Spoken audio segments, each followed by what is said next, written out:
Hey guys, Ash here, Rae Legends. Welcome to the video. Send us some love, some positive vibes your way, especially if you're going through something, especially if you need them out there today. Today's going to be a banger of a video because I'm at it again. I'm asking the creators, the people who keep this game running, the people who actually in some cases went in there and actually designed some of these bosses, some of these champions inside Raid Shadow Legends. That's right, I asked Plarium employees, by the data, who do you think the player base is sleeping on in a number of different categories in terms of champions in Raid Shadow Legends. Now, we did our first installment of this new series a couple weeks ago with Chimera. We shared about 10, 11 champions that Plarium thinks that you guys are not using enough. Now we're going to do it in the arena. There's a lot of champions, a lot of Plarium staff to get to. As I said last video, thank you to everybody involved, especially to Ace and Banana Jam for helping me, or helping be the vehicle, be the conduit between me and the game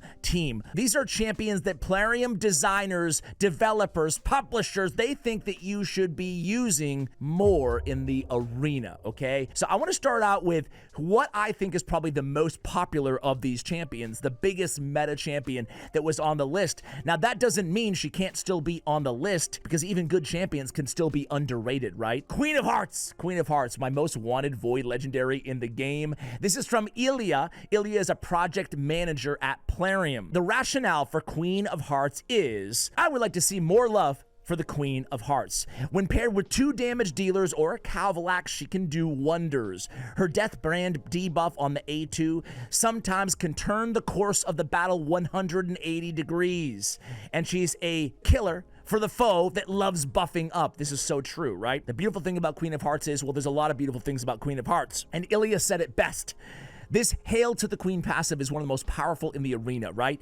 For every 10 buffs the enemy team receives, grants this champion an immediate turn. It should just be an instant turn. They shouldn't even say extra. Just an instant turn, right? Which allows her to then go in and remove them, the buffs, that just gave her the turn in some cases, and then place the death brand that will block revive if they're killed under the death brand, excuse me. It's not bland, it's a brand. And then true fear on all enemies for 1 turn. You get turn meter fill as well for each buff removed. That can ostensibly sometimes carry over into one of the best ally attacks with an increased attack on her A3 ability, decrease cooldown off of the heads. Beautiful synergy here. And by the way, she has an AoE, big version, decreased defense for 2 turns on her A1.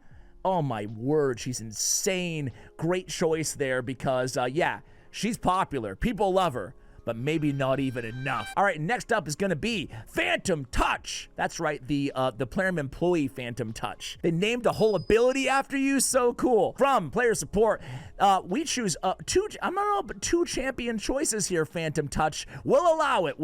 We have 2 options here, and both very good ones. The first one's gonna be Freya Fate Weaver. Man, Plarium, so far, so good on this list, I will say, because Freya is a beast. She can deal some damage. She's got an increased defense, one of the most ginormous shields in the game, a beautiful cleanse block debuffs, turn meter fill, and a busted passive. Her other choice is going to be Balar the Lost and Cavalak. Wait, is Phantom Touch choosing 3 champions here? Or maybe it's just the combo. So also going with Balar the Lost here, which is another very, very good choice. I've gotten smoked by Balar the Lost as well. So let's see what Phantom Touch says here about these champions. Let's start with Freya. Not that she's underrated, as many players do use her in the arena, but I've been a huge fan of Freya Fate Weaver when it comes to various offensive battles in a classic tag team or live arena. She's a great support to the team. But in cases where your team is likely to struggle in terms of speed, her passive, which is a good point here, can get your nuker to deal a fatal blow to the enemy. It's the best to pair her with an Ancora to remove any CC from the nuker to get the job done. This go second sort of team works for me quite consistently. Freya can also deal quite a lot of damage if she's built for it, which can save you in some tough battles. Really good points on that A1, the damage, not to mention the provoke there as well on an AoE, defense based. You can load her up with defense, and this passive is absolutely amazing with that instant turn as well. Next up from Phantom Touch, he or she says, another champion I fell in love with is Balar in combination with Cavalax. Even if some enemy champions have Stone Skin or Pharaoh with enough poisons, Balar can go very quickly thanks to his passive and activate the poisons. This is true. Fills the champion's turn meter by 5% whenever a poison debuff is placed on an enemy. So that's really good. He can go in there and boom, instantly activate those debuffs. Leech does make him a polymorph threat, of course, but it can still help with his passive. In cases that some enemy teams have a cleanser in the queue, he can cut in front of them and then activate the poisons before they're able to be cleansed, especially given that Cavalax combination. So really good shout out there. Good choices from Phantom Touch. Who do we have next? All right, guys, next up we have Timit the Fool. Timit the Fool comes from Luncer, who is the motion design team lead over at Raid Shadow Legends. I use this champion quite a bit in the arena, especially after fusing him, especially after getting his paired champion, of course, Kaja the Rae. Really good when these two champions are together. I totally agree with that. But even alone, he can be pretty damn solid, and he has some built-in polymorph proof with the A2 ability. So he said, of course, with good gear I managed to equip him with, that did play an important role in the success, so he is honest. He says artifacts really matter, winky winky face, but he can deal some really nice damage, and he has the increased accuracy, which helps out his accuracy threshold as well. The cool thing about him is he decreased the duration of all enemy buffs by 3 turns. He was kind of like the Marius before Marius, except for without all that damage, right? Not quite, but still, it's the same kind of function. There's no triple hit there as well, but you can have that buff reduction by 3 turns, which is polymorph proof on that A2 ability. So if there are no enemies with active buffs, he then gets an extra turn, right? Always gets that extra turn if Kaja's on the team, but on a 4-turn cooldown, you get an extra turn, you push it down 1-turn cooldown, and then you go in, attack everybody with the increased accuracy and the True Fear on all enemies. Hopefully, they're totally buff stripped at this point as well, so the True Fear can land, and you get 2 strong back-to-back AoE attacks. So a really cool option there, a really cool shout out to, he kind of feels almost old school to me now, Timit the Fool, but he hasn't been around that long. So Timit the Fool coming in from Luncer. Next up, we have Sethallia. Ooh, interesting. She used to be meta way back in the day, right? This comes from Vladimir. He is a game designer on Raid Shadow Legends. He says Sethallia can work in both go first and go second teams. She provides nice turn meter fill and turn meter reduction on the A3, which increases if you remove a lot of buffs in a very buff heavy meta. That's a good point. Has a strong single target heal and becomes an AoE heal and a turn meter fill if you fully heal an ally. Heals all of the allies 20% of their max HP, fills their turn meter by 15% if the target is fully healed. That is a cleanse on the initial target with a block debuffs and a big heal. So that's a good shout out, and this is on a 2-turn cooldown as well.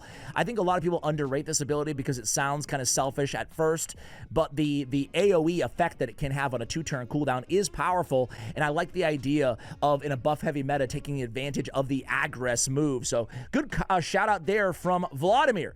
Who's next? Gremlin Boy, a community manager for Raid Shadow Legends, chooses Helicath, a previous fusion in the game, who did have certainly a lot of time under the sun, or at least in the meta after he was fused, even in the arena. But now, Gremlin Boy shouts him out as an underutilized champion. He said he's making a good comeback, people starting to use him to keep their teams alive through bombs or poisons. Not to mention, I will say, he ignores block damage with a pretty hard-hitting A1 ability, which he's always counterattacking the attacker if they're hit during the block damage. So really strong. He has the block damage, but he ignores block damage with that A1, which for me is a big reason why he's a really viable option right now, in addition to what our lovely Gremlin Boy said as well. He also gives a shout out to Narcissus, seems to make it come back into the meta due to his ability to kill Sieg, Taurus, and sometimes Nice. So good shout outs there as well. Next up, Nazari from the support team. I liked Nazari's pick for Chimera as well, and boy, do I agree with his or her, sorry guys, I'm not sure, his or her picks for the arena, which is Jingwon. Jingwon. Everybody knows him because of the Faction Wars waves, but no one seems to put him into their arena defenses, especially classic arena defense. He's perfect for go second teams thanks to his passive. Totally agree. This is so annoying in Faction Wars. I agree with that too, right? Instantly removes control debuffs on all allies. And on top of that, he has the ability to put block active skills on all enemies right here on a 3-turn cooldown, and increase the duration of all debuffs on all enemies, and a block buffs on all enemies. I hate this move. Hate going against it, that is that which proves to be extremely powerful in the mythic heavy meta, which might be till the end of time in Raid Shadow Legends. He also has buff removal on his A3. So he's got buff removal, he's got strengthen, he's got block active skills. I mean, he is the real deal, and that passive does make him an extremely viable option, if not off meta, inside the arena. So I completely agree with Nizari. Next up is Bodan from Live Ops. Bodan from Live Ops. I like him. I remember Bodan from our Chimera video too, because I remember he actually cited the data. He said currently ranked only a 2.7 out of 5 on arena defense in the game is Sir Nicholas. Sir Nicholas is amazing, but only with Lady Noel.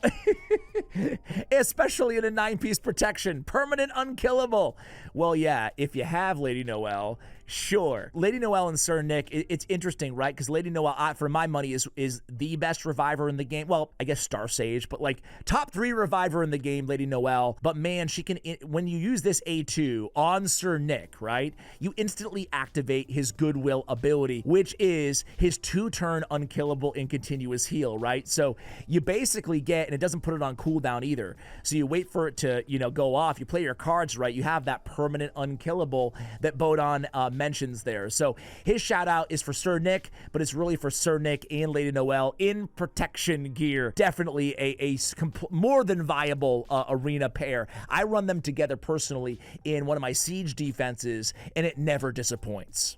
All right, guys, here's where the video gets a little controversial here. We have 2 guys, I think, Morok and Max. They're both game designers on Raid Shadow Legends, and they both chose Jinglehunter. Who's in charge of this game? I remember this is probably one of my most controversial videos. It's so silly, but I remember I had a model. I had Carla on, and she gave the tier list of the hottest champions in Raid Shadow Legends, like the best looking, and she chose Jinglehunter. Spoiler alert. As her number 1, and I'll never forget that now every time I look at him. So freaking Jinglehunter. They both choose Jinglehunter. What? Let's see their rationale. Let's see if they can convince us. Morok says, and he knows right out the gate. He said, yeah, it's Jinglehunter, but hear me out. Back when I barely had any legendary champions, I was lucky enough to pull Jinglehunter from Shards. He does a job pretty well. He has a high attack stat. Does he? 1498. I guess he does, right? Great multipliers. High speed. 101, okay. An AoE attack, right here.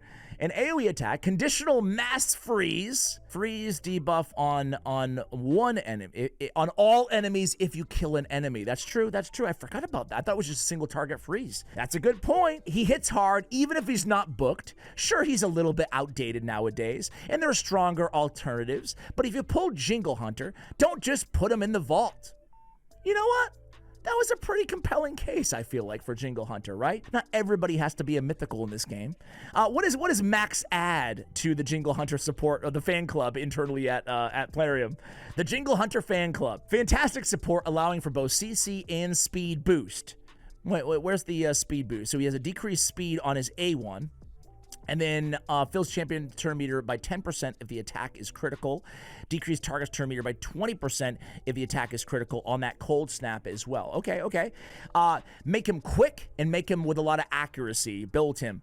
So you can easily freeze the entire team on that A2 ability. Just pick on somebody with low HP. Facing CC and debuffs, no worries. Then just boost your team up to 40% turn meter boost. Okay. You know what, guys? Maybe we'll go with some Jinglehunter love. What do you guys think? I think they made a good case, and I like it. They really took the spirit of this question at heart. What are some truly underrated champions there? Who's next? Next up, we're going back to Lady Noel, guys. This is from The Diamond. The Diamond is a game designer on Raid Shadow Legends. He says, if you're unable to outrun enemy teams, you build your Lady Noel with some nice stone skin and use her A3 revive with freeze. It can be an absolute game changer. Well, hell yeah, man. I definitely agree with that one. It's kind of like an upgraded good old Cardinal style team. Goes second, she freezes everybody, revives everybody, 3-turn cooldown, you gotta love it. Absolutely agree with this. Applicable for live arena, every PvP area of the game, and couldn't agree more. We talked about her already when we talked about Sir Nick, so let's move on to the next champion. Jedi Daddy from QA. Jedi Daddy, come on, man. You're ruining my most wanted buff in the game list by saying that Harvest Jack is underrated. I actually like Harvest Jack. I mentioned in a video recently that I would love to see a buff to Harvest Jack. One of my most wanted buffs. So what does Jedi Daddy say that we're missing on Harvest Jack? He has a good skill set with crowd control abilities that don't let the enemies even take a turn, plus slowly killing them with poison. All right, what is this poison again? Attack all enemies, place a block buffs for 2 turns on targets under fear. Removes increased attack, replaces them with decreased attack. Removes continuous heals, replaces them with poison. The number of poisons equal to the number of continuous heal buffs removed. I don't love it. I used to like it. I used to like Harvest Jack a lot. He's super tanky, very fun, right? You're leering grin all over the place, spamming your passive. But I wish it wasn't so much conditionality. Am I just a party pooper on this dude? I think he looks amazing. It is freaking Halloween time, so it's a great choice. No offense, Jedi Daddy, but I want to see a buff to Harvest Jack. I don't think he's underrated. I think he should be underrated. Like, I want to maybe some buff removal on this ability or something like that before the True Fear. He just seems outdated to me, but hey, I'm with you, Jedi Daddy. I like Harvest Jack. I just want better out of Harvest Jack. All right, guys, we got a few more here, and stay tuned to the end because we have the game director's choice as the finale of this video. But first, Rae from Automation QA says, LMA in Raglin, Little Miss Annie in Raglin. He says, right now, Little Miss Annie, staying in the Halloween spirit here, ladies and gentlemen, is kind of lost in a meta class between mythicals and everyone's favorite damage dealers. But her damage is still one of the highest in her class. She also has one of the best picks for cracking Roots Blessing and Stone Cleaver set in the game. Now you're making me want to try that. I know that Playdate absolutely smacks. She has this cool come back to life mechanic. She is twitchy and weird and freaky as all get up, man, and crazy. I love the aesthetics on whoever designed Little Miss Annie. You need a raise. You need a raise. If you pair her with Raglin, she basically turns into Sun Wukong on steroids thanks to her passive. Oh, interesting. So Raglin has the revive on a 2-turn cooldown, right? That resets all abilities with 100% turn meter. So LMA with Raglin, she'll come back. Where is the, oh, it's the first pass, so my bad. Toys don't die. When revived, attacks the enemy that killed this champion with a default skill. Also fills this champion's turn meter by 25% and places a shield on them. So she's going to get revived with 100% turn meter. She's going to get a full skill reset, and then she's going to go in, attack whoever killed her with her A1, and then another turn meter boost to ensure that she goes next. What? That's a really freaking fun call out. I want to make a video on that now. He said, speaking of Raglin, I think she's incredibly underrated champion now. Even before her recent buff, her 2-turn revive was super useful, both in defense and slower offensive teams, just perma keeping your squishies alive. Plus, she can be a great alternative to Kaja and Bannerlord's only teams during Siege, working really well with Aislinn. Miracle Heal Blessing is a great fit on her, but just like with Little Miss Annie, the main thing to watch out for is block revive and life harvest. Really good call outs. You can definitely tell that Rae knows his stuff. All right, Andrew, game designer. Andrew's choice is Rae. Talk about an old school champion. She is one of the OGs in Raid Shadow Legends. Rae is an interesting choice here. She has buff removal. Well, I'll let him say it. This was my first legendary champion. Bias. My first was Biggin. We all remember our first, don't we, guys? When Raid was in beta. Oh, man. So beta player here and Andrew on the design team. She was still named Rae the Devastator, her original name. What? Now this is interesting. I didn't know there were different original names in beta. Rae the Devastator. And she could indeed nuke. Straightforward skill set, strong multipliers even in today's standard, and the ability to strip with the A3 and CC the enemy team. Attacks all enemies, removes all buffs, 50% chance, make it a 70 of placing a freeze. Granted, a 7-turn cooldown really does feel circa 2018, 2019, doesn't it? Rae the Devastator. I can't get used. I can't believe that. All right. Her lack of defensiveness, is compensated by strong damage, but still relies heavily on being able to keep her alive. Was using this champion as my arena nuker for years and could still be using her now. In current times, she finds use in my faction war team and is my resident campaign farmer. I actually dusted off for some Rae myself, honestly, for a few areas of Cintranos, Curse City. She's very, very good for control and damage on every single ability. Only AoEs in Rae's kit, and she could be a decreased defense champion with the AoE on the A1 as well. Next up, we have, I think, 2 or 3 more. Next up is going to be Grumpsh. Grumpsh is a motivator. This is provided by Remote CM Kreisch. So thank you, Kreisch, for helping connect us to Grumpsh. All right, so Grumpsh says a few choices here. Number 1, he goes Thor. He's trying to rub it in. I still don't frickin' have Thor.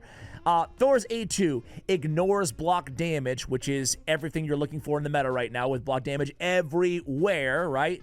Looking at you, Naime. I mean, he hits decently hard and self-buffs on his A3 ability. He's hard to keep alive, but he does counter block damage meta and is a great choice for players who did fuse him. But he has another shout out here. He says Astralith plus a debuff spreader is still one of his favorite combos in the game. It's such a fun combo, isn't it? Astralith comes in there with the A2, places 2 bombs, detonate after 1 turn, and it can't be resisted. And then you take somebody like Vizier, and you have that debuff spread, taking the bombs and placing them on everybody. He says this works amazing against UDK and Stone Skin teams specifically. You need to be careful about affinity, speed tuning, and debuff cleansers though. But you speed tune them close enough together, play your cards right against the right affinities. It can be a fearsome and devastating combo inside the arena. All right, guys, so Stas is the game director of Raid Shadow Legends. He's the dude, by the way, that we meet with and grill him over questions when we have our behind doors meetings, just to put a name to the person that we talk about sometimes. He chose 2 champions. One is Bloodgorge. Stas loves his Bloodgorge. I've learned that about Stas. He's chosen before on previous installments of this, right? And it's a good choice, right? First of all, he has Raging Beast. It's an AoE, put 1 of each target skills on cooldown. It's an underrated A2. But he says, in Raid Shadow Legends, one thing you can never underestimate is block revive, right? And Decapitate, Bloodgorge block revive has 100% ignore defense on it. 100%. It's only one of the only, like, what, 4 or 5 abilities with no conditionality in the entire game. I'm thinking like Royal Huntsman's Dead Aim A3. There's a few more to Makaz Peril, right? But there's not a lot of a pure ignore all defense abilities. Bloodgorge has it with a block revive, right? But he said not to repeat himself too much because he's already given us a lot of Bloodgorge love. He decided to give a shout out to end this video to Gala Long Braids. He said Gala Long Braids is a very good option for lower and mid tiers in the arena due to very good damage numbers and great multiple hit mechanics in her kit. I really do love Gala. Gala used to be one of the most used epic champions in endgame arena. I think that somebody finished number 1 using a lot of Gala like years ago, and for good reason, right? She has an extra turn mechanic as long as she's at full HP, and sheer swagger can smack, but with the extra turn, it can lead you to go into Fearless Aggression. Fearless Aggression ignores 50% of target's defense as long as she's attacking under a shield, right? Then she has a strong 2-time hitter on her A1 as well, but the opening move with sheer swagger and Fearless Aggression, you play your cards right from a void affinity, not to worry about negative affinity matchups, epic champion who hits really, really hard. You can pop off 2 of the enemies before, you know, they even blink or take a turn. Guys, I want to end this video by, again, giving a massive shout out to everybody who helped me over at Plarium. I really love these videos. It's so cool to get an insight into, you know, the creators, the people who work behind the scenes to keep this game running and keep designing new and awesome content for us to play here in Raid, to get their opinion on who they think the most underrated champions are. Next up, we'll do Hydra Clan Boss, so stay tuned for that in a week or 2. Thank you, and much love as always.